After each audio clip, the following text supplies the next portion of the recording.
자, 오늘 하나님께서 우리에게 주시는 말씀 사도행전 5장 말씀인데요.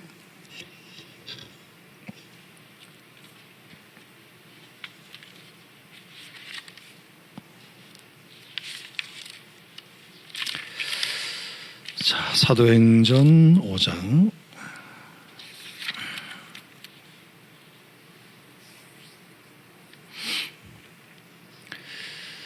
자, 본문은 1절부터 11절까지 말씀인데 9절부터 11절까지만 읽겠습니다.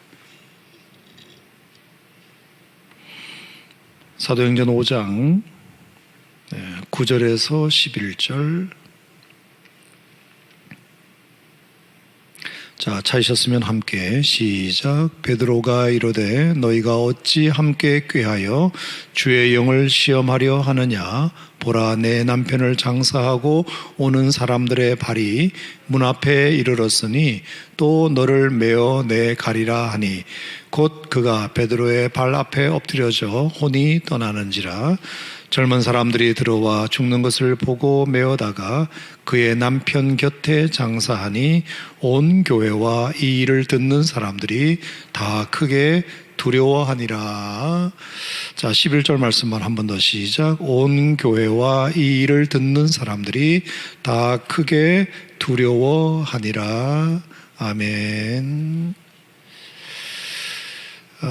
여러분들은 제 설교를 들으면서 어떤 느낌을 받으셨는지 모르겠는데 몇 주 전에 제가 가나 설교를 하면서부터 조금 제 마음이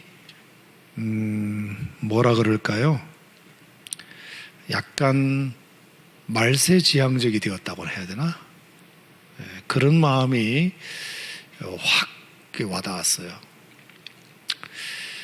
우리가 우리 일생에 한 번도 경험하지 못했던 일들이 지금 일어나고 있고, 또 이것 역시도 백신이 나오고 치료제가 나온다 하더라도 앞으로 코로나 또 이후에 무엇이 올지 모르는 그런 세상 속에 앞으로 살게 될 것이고, 어떤 면에서는 우리가 조금 잠잠해지는 수는 있겠지만 우리가 다시 정말 이 세상의 기쁨과 안위와 만족과 평안, 이런 성공과 번영, 이런 것들이 우리에게 어떤 의미가 있을까? 또 과연 계속해서 우리가 이런 좋은 세상을 앞으로도 보고 살 수 있을까? 그런 생각이 저뿐만 아니라 미래를 예언하는 모든 사람들에게도 비슷한 의견을 내놓고 있는 걸 보면, 사람들이 여기저기서 다 비슷한 얘기를 하면 실제로 그렇게 되는 경우가 많더라고요. 그런 차원에서 제가 다시 사도행전을 좀 이렇게 보면서 1장부터 4장까지는 그만두고 5장부터 우리가 이 말세에 어떻게 사도행전적 삶을 살 것인가를 다시 한번 좀 묵상해보는 그런 시간을 가져보려고 해요. 사도행전은 아시는 대로 선교적 삶을 우리에게 도전하는 본문이기도 하지만, 또 우리 믿는 사람들이 어떤 그 어려움과 환난에 직면하고 살 것이며 우리가 그것에 또 어떤 대처를 해야 할 것인지를 우리에게 나름 보여주는 또 굉장히 중요한 또 본문이라고 생각하고, 또 사도행전은 어김없이 교회와 관련된 본문이 많기 때문에 이 시대에 우리가 사도행전적 교회를 어떻게 이 말세에도 구현할 것인가를 우리가 좀 생각해보는 여러 목적으로 우리가 다시 한번 이 말씀을 여러분과 같이 나누었던 말씀이지만, 조금 더 제가 각색을 해서 이 시대에 맞게 한번 묵상해 보려고 합니다. 오늘 첫 번째 사도행전 5장 11절에 보면 사도행전이 지금까지 오면서 한 번도 나오지 않았던 단어가 등장하는데요. 그게 이제 두려워하니라예요. 두려워하니라. 자, 왜 이 얘기를 드리고 싶으냐 하면, 오늘 자, 아나니아 삽비라 이야기이긴 합니다만 사실은 저는 이 아나니아 삽비라 이야기보다 더 중요한 구절이 그때부터 이 예루살렘 교회 성도들이 하나님을 두려워하기 시작했다는 말이 되게 참 마음에 와닿았습니다. 왜 그러냐면 지금까지 사도행전 4장까지는 말입니다, 하나님을 두려워할 일이 예루살렘 교회 성도들에게 별로 없었습니다. 성전 미문의 안전매이가 일어난 사건 때문에 예루살렘 교회가 부흥해 갔고요. 120명으로 시작된 예루살렘 교회가 금방 3,000명이 되고 금방 5,000명이 되면서 예루살렘 교회가 얼마나 급속도로 성장해 왔는지 모릅니다. 지금 4장까지. 그것 때문에 종교주의자들의 박해가 일부 있기는 했지만 그럼에도 불구하고 예루살렘 교회 성도들은 그러거나 말거나 더욱 담대히 하나님 말씀을 전했습니다. 자, 이렇게 사도행전은 120명으로 시작한 성도들이 금방 3,000명이 되고 금방 5,000명이 되고 이렇게 10,000명이 넘는 성도들로 계속 부흥 성장해가는 이런 상황 속에 있었거든요. 그런데 갑자기 사도행전에 어울리지 않는 일이 일어나게 되었는데 그게 바로 교회 안에 아나니아와 삽비라의 어떤 불미스러운 일을 통해서 교회 안에서 사람이 죽는 일이 일어나게 됩니다. 그것도 2명이나, 그것도 신실했던 부부가 교회 안에서 베드로 목사님 한번 만나러 갔다가 즉사하는 이런 아주 불미스러운 일이 교회 안에 일어나게 됩니다. 이 일로 말미암아 예루살렘 교회 성도들이 하나님을 크게 두려워하기 시작했다, 이렇게 되어 있습니다.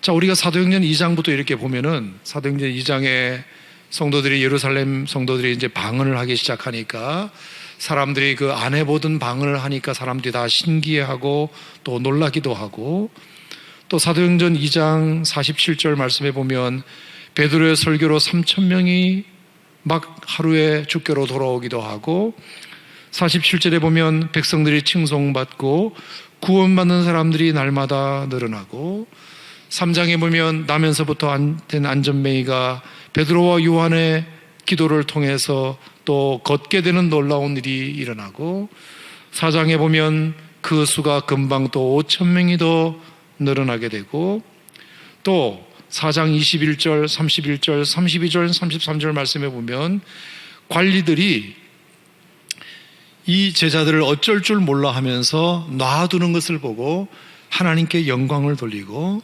성령 충만해서 담대히 하나님 말씀을 전하고, 그리고 5장 앞에 보면 서로 물건을 통용하고 은혜가 넘치고 교회 안에 가난한 사람들이 거의 없을 정도로 서로 사랑하고 서로 위해주고 서로 나누고, 그러니까 교회가 수적으로도 1장부터 4장까지 계속해서 중단 없이 부흥되어 오고, 교회 분위기도 계속해서 천국처럼 교회 오면 정말 너무 즐겁고 행복하고 말씀 좋고 성도들 찬양하고 기도하면 다 응답되고 하나님께 영광 돌리고, 그리고 가난한 사람들이 없을 정도로 물건을 서로 통용하고 나누고 이러면서 얼마나 그 예루살렘 교회 분위기가 정말 절정을 향하여 치달았는지 모릅니다. 자, 그렇게 예루살렘 교회 성도의 분위기가 아주 최고조에 이르렀을 때 갑자기 찬물을 확 끼얹는 사건 하나가 생겼으니 그게 바로 아나니아와 삽비라 사건이다.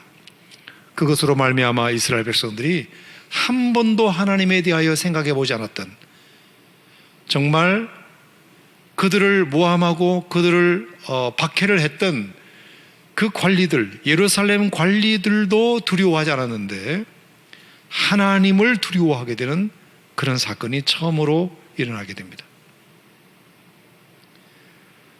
지금까지 교회 오는 것이 너무나 좋기만 했는데 이제는 교회 오는 것이 긴장을 하게 되는 그런 일이 일어나게 됩니다. 하나님이 그저 좋았고 교회로 생활하는 것이 너무 감사하기만 했는데 이제는 하나님이 두려운 분이구나, 하나님이 무서운 분일 수도 있구나 하는 것을 새롭게 알게 된 것입니다.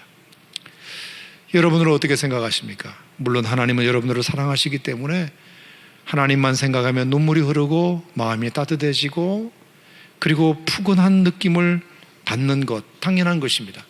그것은 하나님의 캐릭터가 그렇기 때문이기도 합니다. 하지만 신앙생활하는 것이 너무 좋고 교회 오는 것이 너무 즐겁고 그것도 다 하나님이 우리에게 주신 영적인 선물이고 마음의 선물인 것도 분명합니다. 하지만 우리가 하나 놓치지 말아야 될 것이 있는데 그게 뭐냐? 그러면서도 동시에 하나님은 두려운 분이시다. 우리가 그것을 절대로 잊어버리면 안 됩니다. 우리는 정말 하나님을 어떨 때는 너무나 만만하게 보는 것이 문제입니다.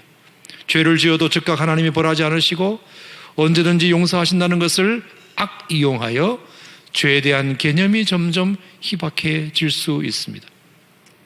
그 정도는 누구나 다 하는 것이 아니냐 하는 미명하에 그리스도인들의 죄의식이 점점 희미해져 갈 수 있기 때문에 늘 우리의 마음속에는 하나님은 사랑의 하나님이시지만 또한 공의의 하나님이시다, 심판하시는 하나님이시고 두려운 하나님이시라는 것을 잠시도 잊어버리면 안 됩니다.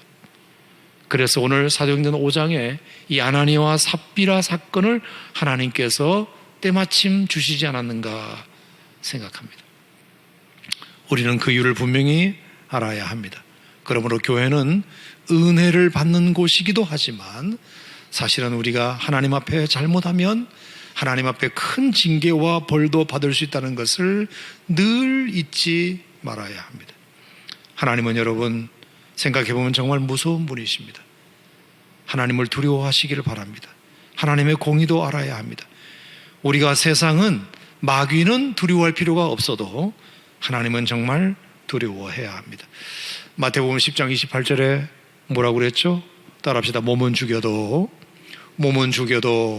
영혼은 능히 죽이지 못하는 자들을 두려워하지 말고 오직 몸과 영혼을 능히 지옥으로 멸할 수 있는 하나님을 두려워하라. 하나님을 두려워하라. 차라리 세상과 마귀를 두려워하지 말고 몸과 영혼을 능히 지옥에 멸하실 수 있는 하나님을 두려워하라. 분명히 성경에 그렇게 말씀하신 것을 보면 우리가 이 말세에 우리가 느긋하게 나태하게 그렇게 좋은 것만 그냥 좋은 것이다, 좋은 게 좋은 것이다 이렇게만 생각하지 말고 늘 하나님은 두려운 분이시다, 이것을 우리가 늘 마음속에 좀 기억하도록 우리를 자극주는 말씀이 오늘 이 아나니아와 삽비라 이야기가 아닌가 그런 생각을 하게 되고요. 자, 또 하나는 사도행전 5장의 이 불편한 스토리를 왜 성경에 기록했는가 제가 이렇게 생각을 해보게 될 때 교회는 말입니다, 평탄한 과정을 통해서만 성장하고 성숙해가는 것이 아님을 보여주기 위함이라고 생각합니다.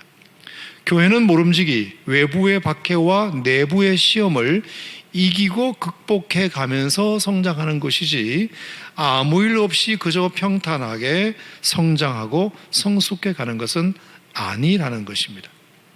다시 말씀드리지만 이 땅의 교회가 부흥한 교회치고 어려움 없이 부흥한 교회, 성장한 교회가 어디 있겠습니까?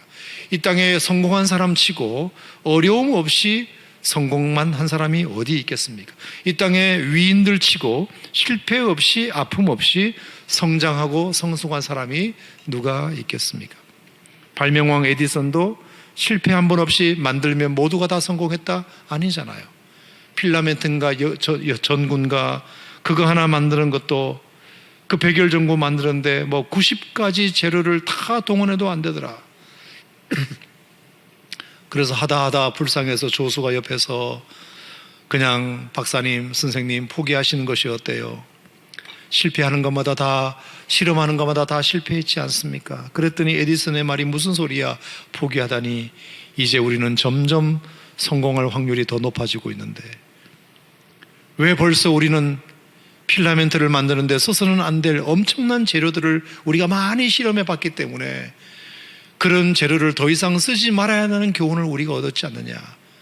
그렇게 해서 무려 2000 몇백 번이나 또 실험하고 또 실험한 끝에 드디어 전류를 흘려도 타지 않고 빛만 내는 필라멘트를 에디슨이 발명했다는 사실은 여러분이 다 알고 계십니다. 신앙도 마찬가지고 교회도 마찬가지입니다. 자, 사도행전도 우리가 지금까지 짧은 역사를 이렇게 가만히 보면, 자, 예수님께서 제자들과 함께 계시다가 어느 날 이제 구름 타고 올라가시는 모습이 보이게 됩니다. 자, 예수님이 계셨을 때 오히려 제자들은 흩어졌습니다. 예수님이 계셨을 때 오히려 제자들은 도망가기도 했고요. 예수님이 계셨을 때 오히려 예수님을 부인하고 떠나가기도 했습니다. 예수님께서 겟세마네 동산에 그들을 데리고 올라가셔서 돌 던질 만큼 가까운 거리에 두시고 나를 위해서 중보기도 해달라고 그렇게 부탁하셨음에도 불구하고 그들은 졸고 있었다는 것 잘 알고 계시고, 예수님께서 가장 그 곁을 지켜주어야 할 그 제자들이 예수님이 신문당하시는 그 자리에도 멀찍이 베드로부터 따라갔다 했습니다. 자, 그런데 예수님이 막상 구름 타고 올라가시는 그 장면을 보고 나서 예수님이 이 자리에 이 땅에 더 이상 계시지 않는 순간부터 제자들에게는 어떤 일이 일어났느냐 하면, 그들이 120명이 12제자뿐만 아니라 120명의 성도들이 마가다락방에 모여서 기도하기 시작했다는 놀라운 장면이 나옵니다. 여러분, 사복음서를 우리가 아무리 눈 씻고 봐도 그들이 예수님이 떠나시자 우리가 예수님이 안 계실수록 더 기도해야 되지 않느냐, 이렇게 제자들이 나왔던 경우가 어디에 있나요? 없어요. 예수님께서 겟세마네 동산에서 그들을 데리고 일부러 가서 예수님이 보이는 곳에서 기도하라고 해도 잠잤던 제자들이었는데, 예수님이 이제 하늘에 성천하가시고 올라가시고 안 계신 가운데서 예수님의 제자들이 모여서 120명 성들이 함께 모여 기도했다는 것은 놀라운 일이에요. 놀라운 일이에요. 그러니까 이게 굉장히 역설적이고 아이러니한 일이지만, 예수님이 떠나시는 장면을 목격하고 예수님이 떠나시고 나서 그들이 더 신앙이 더 좋아졌다, 이렇게도 말할 수 있을 만큼 120명의 성도들이 성령 받기를 그렇게 기도하는 그런 장면을 우리가 보게 된다는 말씀입니다. 자, 뿐만 아니라, 자, 그렇게 해서 이제 교회가 탄생하게 되는데 3,000명이 베드로의 설교를 듣고 은혜를 받고 그들이 이제 돌아오게 되고요.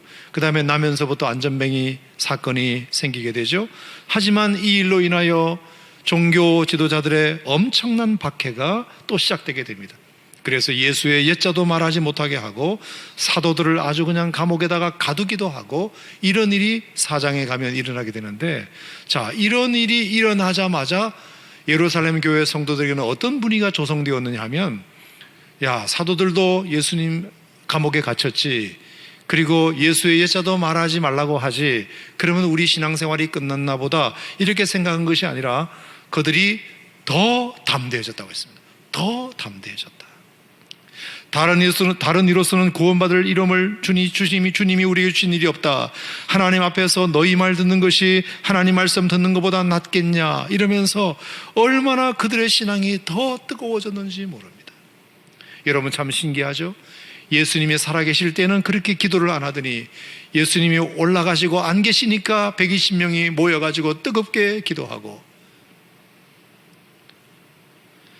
종교 지도자들의 박해가 시작되고, 그리고 사도들을 가두고 예수의 옛자도 말하지 못하도록 그냥 입을 봉했을 때 오히려 그들은 더 뜨겁게 하나님 앞에 그런 게 어딨냐 하면서 뜨겁게 기도하는 그런 모습이 사도행전 역사에 있었다는 말입니다. 자, 뿐만 아니라, 자, 그렇게 해서 교회 성도들이 점점 늘어났는데, 자, 이번에는 어떤 일이 있었다고요?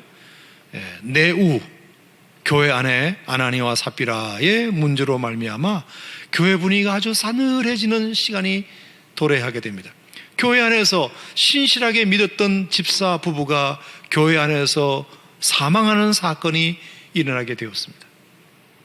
네, 여러분, 저는 이것도 의미가 있다고 생각이 드는데, 그것으로 말미암아 그들이 뭐 하게 됐다? 하나님을 더 두려워하게 됐다. 더 정신을 바짝 차리게 되었다. 더 뜨거운 그리스도의 복음을 붙잡게 되었다. 또 얘기해 볼까요? 자, 우리가 다음에 사도행전 6장을 보게 될 텐데 6장에 보면 또 교회 안에 이런 문제가 생기게 되죠. 구제의 문제가 생겨서 뭐 히브리파 과부와 헬라파 과부가 서로 사이가 안 좋아지게 되고, 특별히 헬라파 과부들이 불만이 아주 극심해서 교회 안에 뭔가 이렇게 내분이 일어나는 심상치 않은 일이 일어나게 됩니다. 자, 그런데 여러분, 이런 일도 교회가 이 일을 통해서 어떻게 되죠? 그래서 사도들이 우리가 말씀과 기도를 제쳐놓고 이 일을 우리가 너무 많이 신경 쓰느라고 이런 일이 일어났구나. 그래서 집사 7명을 뽑아서 우리가 그 일을 다 그분들에게 전담시키고 우리는 더 말씀과 기도로 무장해야 되겠구나 라고 했을 때, 오히려 말씀과 기도에 더 집중한 결과 교회가 오히려 그 일로 인하여 더 부흥하게 됩니다. 더 부흥하게 돼요. 교회에 염려거리가 있었지만, 교회에 어떤 문제가 발생했지만 오히려 그것을 잘 처리함으로 말미암아 교회가 더 정신 차리게 되고 부흥하게 되고 말씀이 흥황하여 제자의 수가 더 늘어나게 되는 계기가 됩니다. 계기가 됩니다. 자, 그 일로 말미암아 또 어떤 일이 일어나죠? 스데반 집사님의 순교 사건이 일어나게 됩니다. 또 교회에 어려움이 옵니다. 그래서 큰 순교 사건이 일어나게 되고, 스데반 집사님의 일로 말미암아 교회가 또 흩어지게 됩니다. 8장 1절에 보면 교회가 다 유대 지역과 사마리아 지역으로 다 흩어지게 돼요. 좋은 일이 있을라 치면 또 이렇게 어려움이 오고, 어려움이 있는데 또 좋은 일이 오고, 또 이렇게 흩어지게 돼요. 자, 그런데 여러분 어떻게 되었습니까? 사도행전 7장에 나오는 그 스데반 집사님의 순교 장면으로 말미암아 모든 성도들에게 박해가 일어나서 모든 유대와 사마리아로 흩어졌지만, 그것이 또 어떤 계기가 되었다? 유대와 사마리아 지역으로 복음을 전하는 절호의 기회를 얻게 됩니다. 절호의 기회를 얻게 돼요. 그래서 더 멀리도 전도하여 나중에 안디옥에게까지도 교회를 세우게 되는 이런 일이 일어나게 됩니다. 그래서 그 교회가 결국은 누구를 파송하죠? 바울과 바나바를 파송하게 되고요, 1차, 2차, 3차 전도 여행을 통해서 복음은 더 확장해지게 됩니다. 자, 그렇게 확장되어 가다 보니까 그 전도의 중심 역할을 했던 주역이었던 바울이 결국은 또 잡히게 됩니다. 그래서 로마로 또 합송되게 됩니다. 뭔가 좀 해보려고 하면 또 이렇게 고난이 오고 어려움이 오지만, 결국에 그 바울의 로마로를 향한 죄수 압송 사건을 통해서 어떤 일이 납니까? 바울을 통하여 로마에 복음이 전해지는 놀라운 일이 일어나게 되어서, 정말 그 로마의 압송 사건이 있었기 까닭에 로마의 복음이 전해졌고 유럽의 복음이 전해지기 시작했고, 그것이 미국 땅을 건너 오늘날 2000년 뒤에 우리나라 땅까지 오게 되었다. 여러분, 제가 이 일련의 과정을 제가 여러분에게 설명드리는 이유를 아시겠지요? 교회 성장과 성숙은 분위기가 좋고 모두가 다 화기애애하고 아무 걱정도 없고 아무 염려도 없는 그런 가운데서 성숙해지고 단련되어지고 순결해지고 부흥하고 성장해가는 것이 아니라, 사도행전 역사를 통해서 우리가 보는 교훈은 어려움이 있지만 그 어려움을 극복했을 때 하나님께서 더 강하게 하시고, 어려움이 있었지만 그것을 극복했을 때 교회를 더 순전하게 하시고, 어려움이 있었지만 그 어려움을 통해서 더 우리가 믿음으로 극복했을 때 하나님께서 영적 양적 성장과 성숙을 하나님께서 주시고 또 기회를 주시고 또 기회를 주시더라. 아멘 한번 하시기 바랍니다. 이것이 하나님께서 이 사도행전의 이야기를 통해서 우리에게 주시는 정말 좋은 교훈이 아닌가, 그런 생각을 하게 돼요. 시대가 많이 어렵습니다, 여러분. 시대가 많이 어려울수록 우리가 그래서 정신 차려야 되는 것은, 우리가 하나님이 얼마나 두려운 분이신가. 하나님은 늘 좋기만 하시는 분이 아니다. 우리가 이렇게 퍼질러 있어도 하나님은 그래 괜찮아 이렇게 하시는 분이 아니시다. 너 왜 이렇게 영적으로 나태해졌느냐? 너 옛날 믿음이 다 어디 갔느냐? 너 왜 첫사랑을 버렸느냐? 회개하라. 그렇지 않으면 내가 촛대를 옮겨버리리라.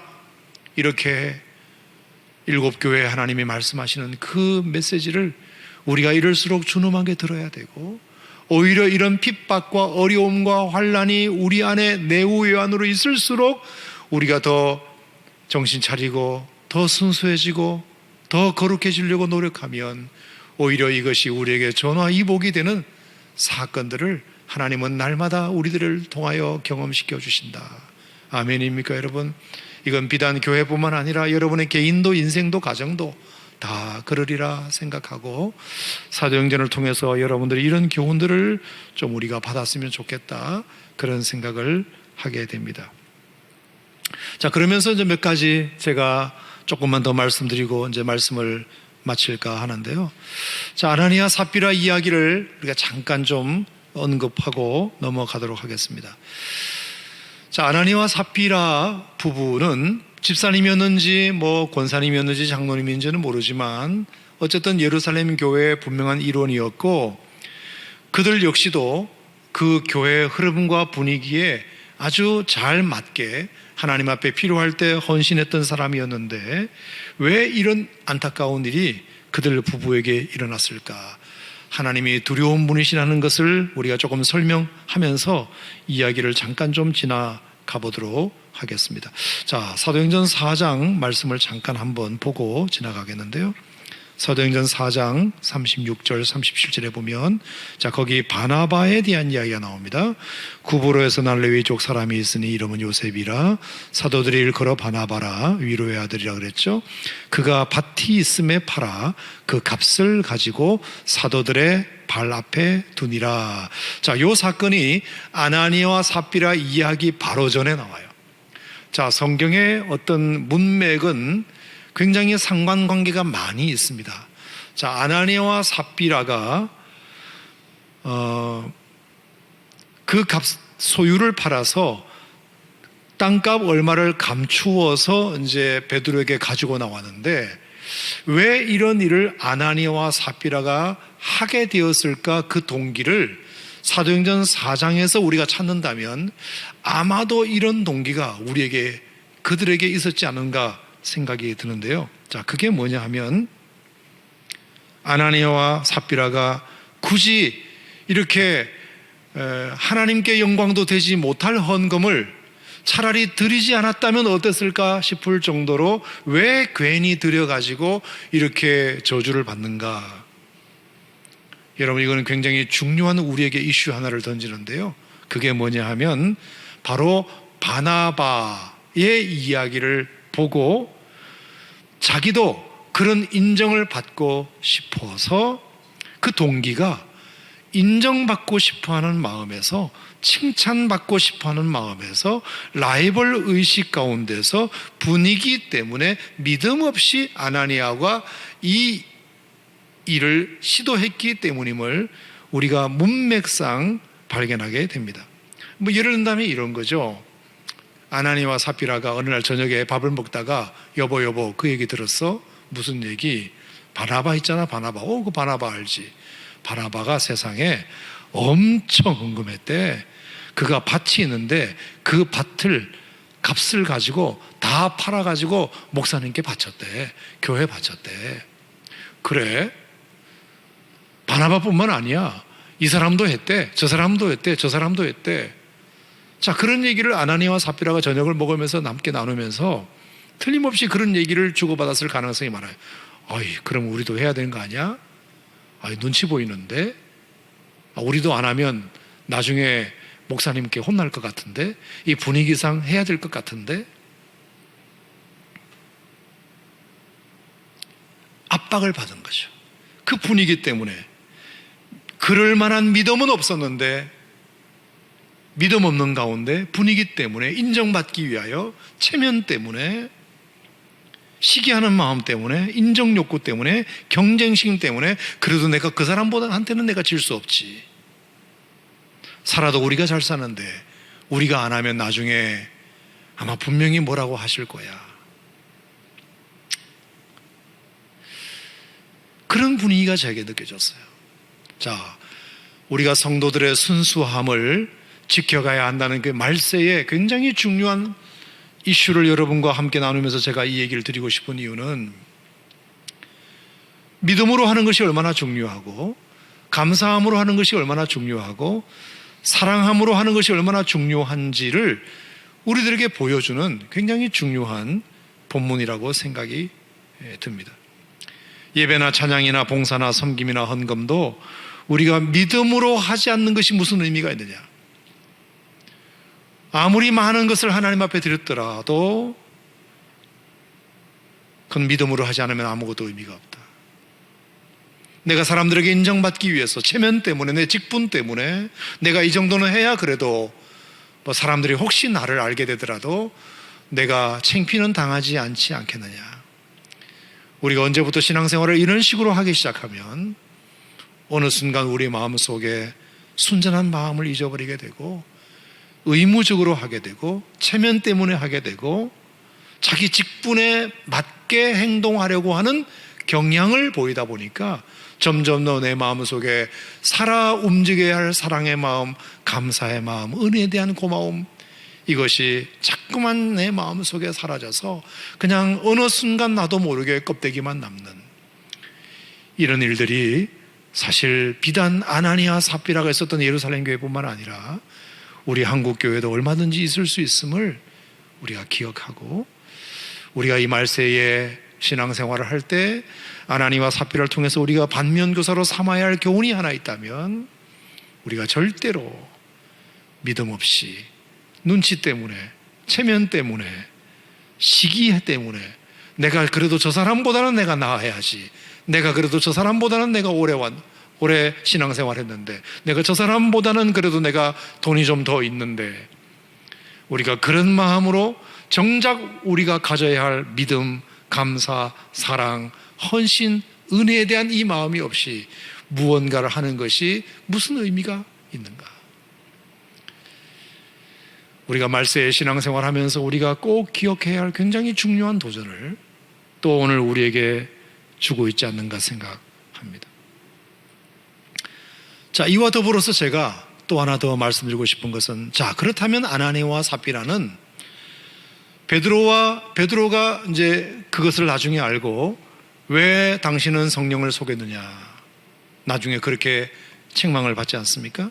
경쟁심과 눈치와 분위기와 라이벌 의식과 인정받고 싶어서 했다고 칩시다. 그런데 막상 그것을 이제 땅을 팔아서 돈으로 현금화 시켜 보니까 너무 액수가 많아. 그럴 수 있다고 칩시다. 여보, 땅을 팔아보니까 생각보다 많네. 그동안 땅값이 많이 올랐네. 우리 땅 시세가 이렇게 높은 줄 몰랐네. 어떡하지?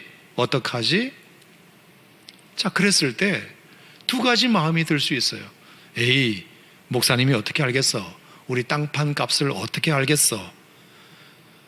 우리가 일부를 들여도 꽤 많은 돈인데 이 정도면 아마 바나바가 모든 땅을 다 팔아들인 것보다 우리가 이 땅을 팔아서 일부를 드린 것이 절대값이 더 많을걸? 아마 이 정도면 교회도 뭐라고 하지 않을 거야.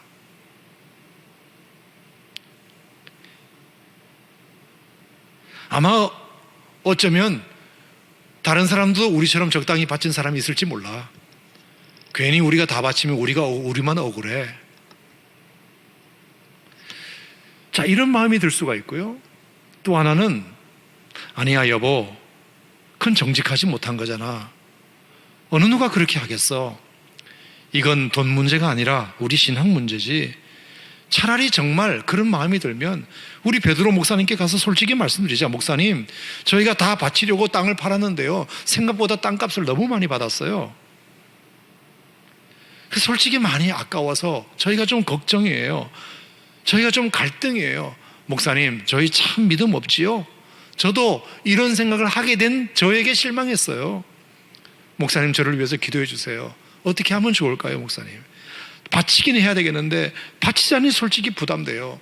솔직히 목사님 아시잖아요. 저희 아이 대학도 가야 되고요. 또 저희 아이 시집장가도 보내야 되고요. 사실 저희가 돈이 필요하긴 하거든요. 그런데 어떻게 하면 좋을까요? 여러분, 그렇게 했으면 설마 베드로 목사님이 그래도 그런 게 어디 있습니까? 다 바쳐야지, 이렇게 했을까요? 아니면 집사님, 그렇게 말씀해 주신 것만으로도 너무 감사해요. 하나님이 그 마음 다 하셨으니까요. 그냥 믿음의 분량만큼 바치셔도 돼요. 그러면 절대로 아나니아 삽비라에게 이런 불행한 일이 있을 수가 없어요. 그랬으면 베드로가 오히려 축복했을 거라고 생각해요. 하나님께서 우리 아나니아 삽비라 집사님에게 큰 은혜를 베푸시사 하나님께서 이 정성을 받으시사 하나님이 영광을 받으시더라고. 우리가 신앙생활이 더 순결해지고 깨끗해지려면 바로 이런 부분들을 우리가 더 조심해야 될 부분이 있다, 그런 생각을 합니다. 더 이상 체면치레하고 더 이상 포장하고 더 이상 잘 보이려고 애쓰고 더 이상 미사력으로 많은 사람들에게 좋은 말만 많이 하고, 하지만 속으로는 믿음도 없이 은혜도 없이 사랑하는 마음도 없이 감사한 마음도 없이 우리가 그렇게 하는 것이 무슨 의미가 있냔 말이에요. 차라리 하나님, 제가 믿음이 이것밖에 안 돼요. 저도 저한테 실망했어요. 내가 예수를 30년 믿었고 40년 믿었고 안수 집사인데 장로인데 권사인데 제가 아직도 이것 가지고 흔들리고 있어요. 하나님 나 참 불쌍한 인간이지요. 차라리 그렇게 말하면 하나님께서 오히려 더 용납하실 것 같은데, 아닌 척, 다 드린 척, 믿음 있는 척, 괜찮은 척 우리가 그렇게 살아가면 오히려 그게 하나님 앞에 저주가 될 수 있다는 사실, 우리가 예수님의 재림을 기다리는 신부된 자로서 우리가 가져야 할 굉장히 중요한 덕목이 아닌가 싶어요. 저는 사도행전 5장을 보면서 이런 여러 가지 생각들을 참 많이 하게 되었답니다. 그래, 하나님이 우리에게 이런 메시지를 우리에게 필요하기 때문에 주고 계신지 모른다. 그래서 그 5장 3절에 보면 베드로가 그래요. 어찌하여 이랬느냐, 어찌하여. 여러분, 아담과 하와가 범죄했을 때에도 아담아 네가 어디 있느냐라고 찾으실 때, 여러분 그것은 뭐예요? 하나님이 기회를 주시는 거잖아요. 기회를 주시는 거잖아요. 네가 정말 선악과를 먹었느냐라고 또 되물으실 때 하나님이 기회를 주시는 거잖아요. 어찌하여라고 이렇게 베드로가 묻는 것도 사실은 기회를 주시는 거거든요. 가인도 마찬가지예요. 아벨을 쳐 죽였을 때 가인아 네가 안색이 변한 것은 어찌미냐 이렇게 물으실 때가 있어요. 사울도 마찬가지예요. 사무엘 선지자가 드려야 할 제사를 본인이 직접 집전하고 전리품을 취하지 말라고 했는데도 네가 전리품을 왜 취했냐고 물었고, 자 그랬을 때 사울은 하나님께서 주신 그 회개의 기회를 다 놓쳐버렸어요. 여러분, 저는 하나님께서 우리가 어떤 잘못을 향한 그 행위가 중요한 것이 아니라 그 잘못을 바라보는 우리의 태도, 그리고 그 잘못을 잘못이라고 지적할 때 하나님께서 지적하실 때 우리의 반응이 굉장히 중요하다고 생각해요. 우리 인간은 실수할 수 있고 넘어질 수 있고 잘못할 수 있어요. 육신의 몸을 입고 있기 때문에, 환경에 흔들리는 사람이기 때문에 언제든지 넘어질 수 있단 말이에요. 그런데 하나님께서 성령을 통하여 우리의 양심을 찌르실 때, 그리고 우리에게 회개의 기회를 주실 때 우리가 그때라도 하나님 맞아요, 제가 잘못했어요. 호모 로게오, 자백이라는 말이 뭐예요? 호모 같다, 로게오 말하다. 호모 로게오 하면 같은 말을 하다. 하나님께서 성령을 통해서 우리에게 어떤 음성을 들려주실 때, 가책을 느끼게 하실 때 그 음성에 내가 같은 말을 하는 것이 자백이거든요. 동의하는 것이 자백이거든요. 그럴 때도 늦지 않아요. 하나님은 또 기회를 주시고 또 기회를 주시는 분이세요. 그런데 우리가 그런 기회를 무시하는 거죠. 그 음성을 외면하는 거죠. 내가 이 정도면 됐지 왜 내가 잘못했느냐라고 우기기 때문에 하나님께서는 그 마지막 기회를 놓친 우리들에게 벌을 하시는 것입니다. 우리가 사도행전 5장을 읽으면서 우리 마음 가운데 오늘 주시는 도전은 그런 것이라고 생각합니다. 하나님이 늘 좋기만 한 분이 아니다. 때로는 하나님이 두려운 분인 도 알아야 된다. 두려운 분이심도 알아야 됩니다. 그리고 사람의 성장과 성숙은 늘 좋은 분위기에서만 성장하는 것이 아니다. 때로는 고난과 시련과 억울함과 핍박과 조롱과 멸시를 통해서 사도행전 교회가 성장했듯이 우리 개인도 그렇게 성장해 가는 것이다. 아멘입니까, 여러분? 뿐만 아니라 아나니와 삽비라가 왜 그랬을까? 인정받으려고 하는 욕구, 체면치레하려는 욕구, 사람들 눈치 때문에 내가 하긴 해야 되겠는데 하자니 아깝고, 우리가 그런 마음으로 신앙생활하는 것은 절대로 말세에 주님이 기뻐하시는 신앙의 태도가 아니다. 차라리 그런 마음이 들면 차라리 그 모습을 그대로 하나님 앞에 가지고 나아가서 하나님 참 못났죠. 내가 참 부족하죠. 내가 30년 40년 신앙생활 했는데 여전히 이거 하나 가지고 이렇게 아까워하고 있네요. 하나님 나 어쩌면 좋아요. 차라리 그렇게 나가서 하나님께 묻는 것이, 그러면 하나님께서 어떤 하나님이 여러분의 그 마음 약함과 믿음 약함을 불쌍히 여기지 않으시겠습니까? 그렇죠, 여러분? 또 하나 말씀드리고 싶은 것은, 자, 아나니아와 삽비라는 부부인데 아나니아가 그런 생각을 했다면 삽비라가 성령의 역할을 해야 되고, 삽비라가 만약에 그런 생각을 먼저 꺼냈다면 아나니아가 견제구를 알려야 돼요. 그렇죠. 누구나 그런 생각이 들 수 있잖아요. 인간인지라 형편이 뻔하니까. 그러면 누구라도 곁에 있는 사람들이 그건 안 돼 라고 노 해줄 수 있는 사람이 있어야 돼요. 남편에게 그런 마음이 들 때는 아내가 그런 얘기를 해줄 줄 알아야 되고, 아내에게 그런 마음이 들 때는 남편이 그렇게 해줄 줄 알아야 되고, 하와가 그런 마음이 들 때는 아담이 그런 역할을 해줘야 되고, 아담이 그런 역할을 하면 하와가 그런 역할을 해줘야 되고, 우리가 서로 돌아보아 사랑과 선행을 격려하며 모이기를 피하는 사람들의 어떤 습관과 같이 하지 말고 오직 권하여 그날이 가까움을 올수록 더욱 그리하자. 히브리 10장에 그런 말씀이 있잖아요. 오직 권하여 서로 돌아보아 사랑과 선행을 격려하고 오직 권하여. 우리 그러면 안 돼. 우리 함께 믿음이 나태해지면 안 돼. 기도의 자리로 더 가야 돼. 예배 자리로 더 가야 돼. 말씀 더 사모해야 돼. 그러면 안 돼. 그건 하나님 앞에 죄 짓는 거야. 본인이 성령의 음성을 듣지 못하면 성령의 음성을 듣는 사람이라도 말해줄 수 있는 용기가 사실 우리들에게 필요하단 말이에요.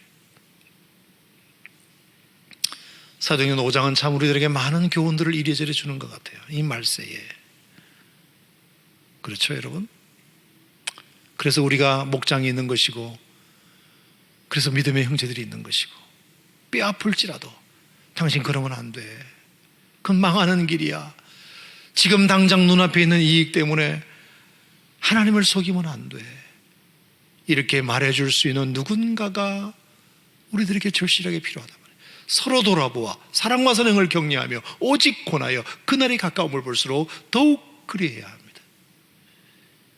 듣는 기도 있어야 되고, 충고해 줄 수 있는 지혜로운 조언도 필요하고, 성령의 음성을 날마다 귀담아 들을 수 있는 마음도 있어야 되고, 그리고 나의 믿음 없음을 가리지 말고 숨기지 말고 체면치레하지 말고 부풀리지 말고 주님 나 믿음이 이렇게 없어요 라고 솔직하게 하나님 앞에 나아가고, 하나님은 늘 좋으신 분만이 아니라 하나님은 두려운 분인 줄도 알고, 오히려 이런 위기와 환난을 통해서 내가 더 성숙해질 수 있음도 알고, 이런 것들이 어쩌면 사도행전 5장 이 아나니아와 삽비를 통해서 우리에게 주시는 여러 가지 교훈들이 아닌가, 제가 이렇게 다시 한번 생각해 보게 되고요. 사랑하는 우리 오산침례교회 성도 여러분, 골동성경과 유튜브로 참여하는 우리 모든 성도들에게 오늘 이 사도행전 5장의 말씀이 여러분에게 다시 한번 뼈아픈 교훈도 되시기 바라고, 양약이 되시기를 주의 이름으로 축복합니다.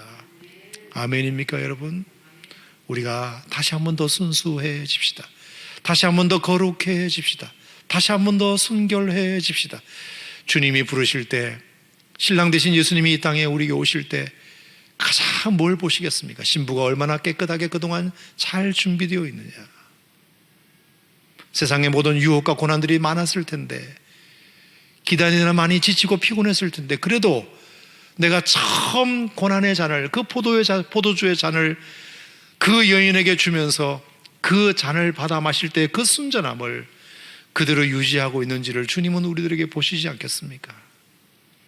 그래서 에베소 교회를 통해서 우리에게 첫사랑을 버렸다, 주님이 그렇게 말씀도 하셨고요. 그것을 버리면 촛대를 옮겨버리겠다는 엄포도 놓으셨고요. 가나 혼인잔치 비유를 통해서 주님은 분명히 다시 오신다, 우리가 다시 한번 우리에게 경각심도 주셨고요. 오늘 사도행전 5장을 통해서 여러분들에게 주시는 하나님의 음성이 다시 한번 무겁게 여러분들에게 와닿게 되기를 주님의 이름으로 축복합니다. 기도하겠습니다. 하나님 아버지, 감사합니다.